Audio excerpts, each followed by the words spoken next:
Good morning. You know, sometimes in this life, it just feels like there can be some real donkeys in our lives, right? You know, people just the way they treat each other. It's just amazing to me. We have our work trucks, and this is just a little example. Uh, we were trying to get to a job site. I was following Kenny. Our trucks look the same, so people kind of can figure out that we're together. Kenny was going to make a right and get into the right lane, and there was enough room. By the time he turned his signal on and got over, and then I was going to do the same thing, a car sped up intentionally just so I couldn't get in. I mean, that scared me. It was. Did you get that on film? It was amazing to me. That scared me too. What happened in traffic, because I didn't want to get into an accident. But you know, I've been hearing a lot of people talk about that. It's like, what has happened to people? Why can't there be kindness? I mean, sometimes I saw a Facebook post. It showed this turtle upside down in the water, and it said even animals know to help each other out, kind of implying that we don't even do that as humans. Be there for each other and don't judge people and be kind to people and help them out. All these turtles came and they gathered around this turtle and they flipped him over so that he wasn't just going nowhere. They flipped him over and then he went on with them. Why can't human beings just treat each other like that? And I'm not saying there's nobody kind in your life, but there's just a lot of rudeness. If you don't believe the same as somebody, if you don't have the same principles as somebody. I mean, Jesus never called us to love people only if they agree with you.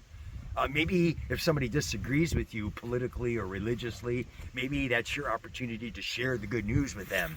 So I think we better start getting to a point in our lives where we have more sense than humans. After all, we are the crown of animals. We are the crown of creation. And are we going to let animals show us up? Good grief, you know. There was an episode of The Waltons one time. Mary Ellen hugged a cow, and John Boy says to her, "Do you feel better?" And she says, "I always feel better when I hug a cow."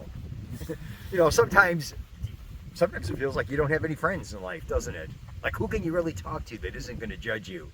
I come out here and I see these beautiful cornfields, the leaves turning, the fields with the cows, the animals, the donkeys. I mean, it's just so peaceful and beautiful. This is God's creation. I love it, you know. And God, the one who made all this, made you.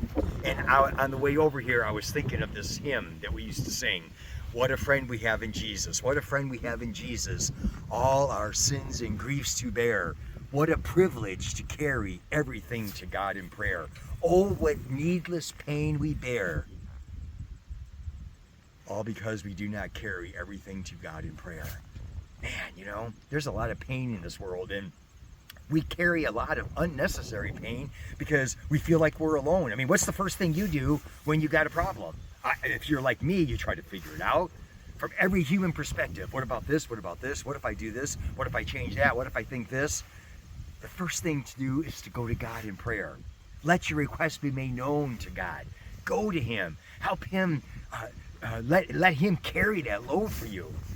Find relief in Him. He's there to carry our burdens. That's what He's promised to do. He'll make a way. He makes a way in the desert. There's so many passages that talk about He will make a way where there is no way.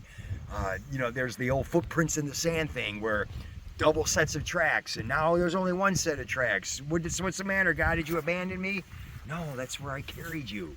He carries you. Let Him carry all the frustrations that you have and the worries that you have. I mean, I got to get better at that. As I said, driving over here, that song just popped in my head. All because we do not carry everything to God in prayer. Man, go to God in prayer. Let your requests be made known to Him. He's your friend. He's your true friend. He's the one who will always be there. He will never judge you. And I pray that as we get closer to Him, we can also draw closer to each other and learn to trust each other and help each other and flip each other over, not off, so that we can help each other get somewhere in this life for the glory of Him and for the benefit of others. This is Pastor John from 15:5 Ministries. You have a great day.